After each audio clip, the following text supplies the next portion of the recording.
Most companies view cybersecurity as a techie thing. They're just looking at it as a pure, I'll put in some DLP at endpoint, some MFA.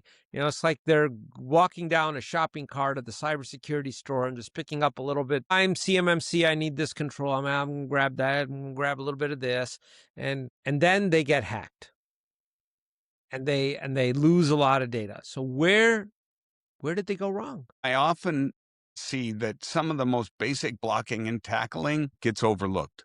I think every organization needs to build their environment as if they will get hacked, and subsequently, how can they minimize it? Right. And that Brilliant. Yeah. includes, microsegmentation, making sure that blast radius is contained to minimize lateral movement. Because the fact of the matter is, Manoj, with the advent of the same tools we were just talking about that are going to eliminate the positions that we have in the early part of the ladder, so to speak, in this Yep. industry on the plus side, baby, it's coming at us in spades on the bad side. The nefarious are putting this stuff to work. And as it improves, it's going to be more and more challenging for us.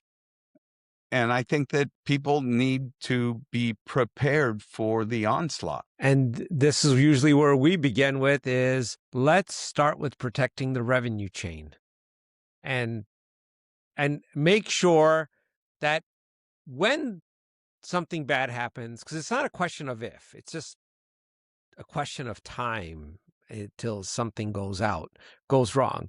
You're not operationally disabled. Plan for Yep. that. Yep. If the person down in HR can't access HR files, well, you're not operationally disabled.